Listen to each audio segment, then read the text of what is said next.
this step going to take me to the next step, and what's the Right. next step going to be? I try to think like further up ahead. Right. And that's been something that's really, really important. So I will say like that being rational is Hmm. really important. Hmm. And it's sort of like contrast to like the what I say about being romantic, because I Right. love romance, but I'm actually pretty rational when it even Hmm. comes to love, where Yeah. I think that one of the well, it's all funny how these all things rotate back to like invisible Yeah. in May 2017, clearly a moment of my life that was Yeah. really important. I actually went to revisit Stanford, right? I see. And yes, to like kind of just see where do I see myself going to school. Right. And once I'd gotten in, and I was there when Sheryl Sandberg was speaking, who's I always see. been someone I really look up to. And she was doing a closed door view from the top. She's also like, this was right actually after her husband had passed away very suddenly on a treadmill. Oh, And she was wow. talking, she had stopped talking about lean in and she was really talking about plan B and like Right. grief and moving on in life partnership. And I remember someone asked a question, which was, when you were in our seats and it was like, Yeah. another young woman. It's like, what was the piece of advice you wish someone had told you? And she said that the most important decision you make in your life is who you pick as your life partner. And 100%. that's the highest correlation to your professional success, your happiness, and like the end of life satisfaction.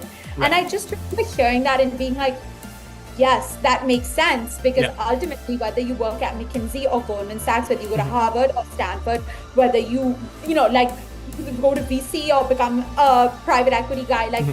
these all feel like much more small decisions that are not going to be so dramatically different and not so irreversible.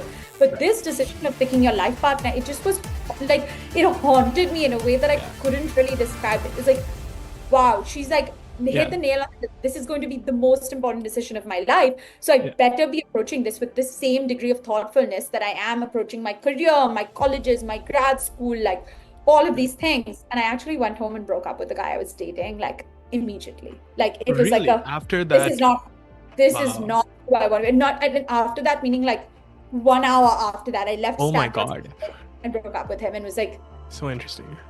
I know this. I know the journey my life's taking, and this is not the journey I'm going to be happy with. And so I really like, like hopefully one day Yeah. I will meet her and I'll get to share what a massive Yeah. impact she's on my life because of Definitely. this. And I still think about it. So it's again those like connective threads like throughout Right. that come in. Hmm. So I spent a year in India, met my now husband. We like built a ed tech company together. Oh, wow. Um, got to see like early stage startup life. Like got to Hmm. go through fundraise. Got to go through like co-founder drama. Like Hmm. went like 0 to 1 product building. Like Right. working with engineers. Like Hmm. really like for someone who studied politics in school, this was trial by fire Right. because I had so much expertise in education. It Uh-huh. was easy enough to be a product manager. I think like given that I had never done product before, Yeah.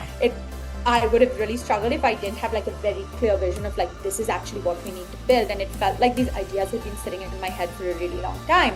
Right. And then I was like with a heavy heart that I actually left and went back to school because I committed that I was going in 2 years. So And Stanford, you were doing long distance with your then partner, yeah, like I yeah, mean now yeah, yeah, partner as well. Yeah. yes, yeah. But it's still, I actually love the word partner more than I love the word husband because I think Gotcha. it's so much more descriptive of Right. like what our dynamic is. It's not like Right. husband wife. We're actually like we're Life partners. partners. Right. 100%. And so I did long distance. Yeah. So I did long distance and we were doing SF to Bombay Oh, while wow. I was at business school and he was building like a Series A company. Yeah. So crazy pressure to put on a relationship. But to me, again, you pick people who get it, right? Like Right. I could never date someone who expected me not to pursue my dreams in order to like make place for theirs. I Yeah. could also never date someone who didn't have their own dreams. Right. So like we were both at this phase of like, wow, we're both building and we're Uh-huh. building separate from each other right now, but we're Yeah. building with the same goals and aims in mind, right? Like we both Right. want to make sure that we can build these big companies that have big impact on the world. And Right. part of that is like we're going to be good partners to each other on that like journey. Yeah. So as someone who is a success story in real life and who's building a mechanism for other people to find their partners, what would you say in terms of, let's say, attachment styles, ambition? These are things we don't see on Hinge, Bumble, Tinder. Yeah. It's not thought about. So in your AI curation, like how do you implement some of these things that, you found someone, you resonated with them? How do you help your users solve some of these problems? So part of like why I'm building what I'm building is because I like really do feel like my theory of matchmaking is pretty simple, right? Like I believe that you want to introduce people who have on this the axis, right? Like they are on the same page when it comes to values and long-term goals, and then you want them to be actually complementary when it comes to personality traits and interests. You're not trying to find people who are exactly alike, but you're trying to find people who are going in the same direction, but will keep each other entertained along the way. Oh yeah. And that is probably the best way to describe what I do with my life and why I'm building Sitch. Like I truly do believe in this, and all the couples who have successfully matched fit that like same XY axis, where I knew them well enough. I knew the individual, the girl and the guy, and I knew what the answers were to those values and long-term goals, and I knew their personalities well enough. I had far more data about these people than Hinge, Bumble or Tinder will ever have as a user, right? Because what they're getting is basic demographic details, and they're asking you to write random prompts. So the compatibility score is a total joke, because there's tens of thousands of people who meet your probably your ethnic, religion, race, like age filters. But what they're not really able to check for is a range of factors about even let's start with where do you want to live long term? What are your responsibilities? What are your life goals? It's not just about oh, do you want kids? It's how many kids do you want? Do you want to raise them in India? Do you want to raise them in the suburbs? Do you want to raise them in the city? Do you want to have a career? Do you want to have a career where you both are equal partners? Do you want to split the rent? Let's talk about all of these things are so important.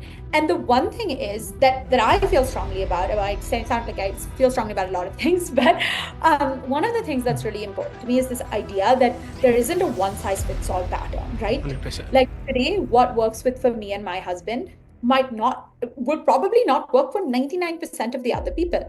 What works for you and your girlfriend will probably not. It's not about one type of relationship and modeling this behavior. It's actually about saying relationships are so fundamentally unique and people are so unique that we're actually looking at a large data problem. We're literally saying hey, if I had perfect information about everyone in the world, I could actually match you far better because I have all this information. Now, no one in their right mind is going to put this kind of really personal, deep information on their Hinge profile. People screenshot that, people laugh about it, people it's not a place to be honest and vulnerable and open. But that's why in some ways matchmakers or this third party concept really works, because today if my friends are telling me about what they're looking for, I'm not revealing that information to the person. I'm merely saying, oh, I know you're looking for XYZ. I know this person is looking for ABC.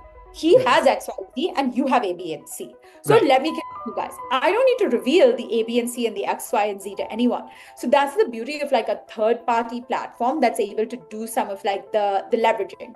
Now with human, we can only compute so much amount of data at any given point, right? And I experienced this because last year in January, this is kind of skipping things along, but all good. I had just wrapped up, I had been working on a pilot in the dating space called Setup. Had a co-founder. We ended up realizing it wasn't a good fit for each other and parting ways. And I knew I wanted to build something in matchmaking. I just knew it. And the advice you always get is do things that don't scale and do a low code, no code, right? All I did was I created a form. I was I've set up people who've gotten married. Give me your info. I'll introduce you, right? So you know what? Maybe 15, 20 people will sign up. I'll just post it on my Instagram. I'll make a little reel about it and we'll, see if people send it. I had 4,000 people sign up. 4,000.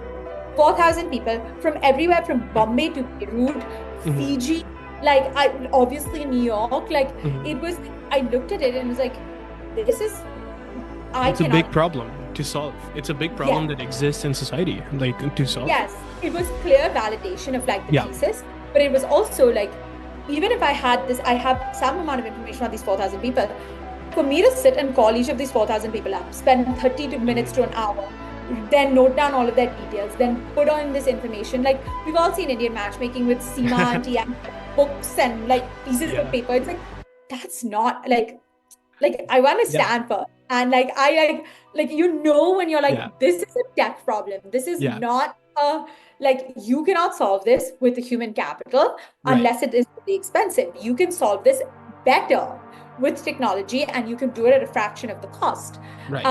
So I was looking at all of the stuff that was happening with LLMs and was like, it's there. I see like the bits and pieces that exist. Right. Like I know that fundamentally, like matchmaking is a service. AI will eat services for breakfast. It should be like 1 + 1 = 2. Right. We should be able to replicate these human matchmaking flows with like a well fine-tuned LLM with like really strong prompt engineering. Of course, like I'm not an engineer. I actually was like, I can't build this myself. Right. And I got introduced through a mutual friend to Chad, my co-founder, who guy on the reel. Yeah. Yes, who's like the best person ever. And we were introduced on a call. We got on a call for like a 30-minute call, ended up chatting for 2 hours. It was so clear. Like it is hard to sometimes describe like what it was that like I left and I told my husband, I'm going to build something with him. Like I know. Like synergy was there, basically. It was not just, I think like it's kind of like co-founder dating is like regular dating, you know, like interesting. And I mean, all relationships ultimately are like on paper, things can look good. Yeah. But there has to be some X factor. Like there's like it's like, yeah, you can, you know, there's a lot of great resumes out there, but like, are those people going to be your friends, your girlfriends, their boyfriends, your co-founders? No, there has to be something that just like works, like something missing. Yeah. And that's actually like, funnily enough, like where we always come down to where like, we can probably give you 15, 20 really great options from the data, but you need to put those people in real life.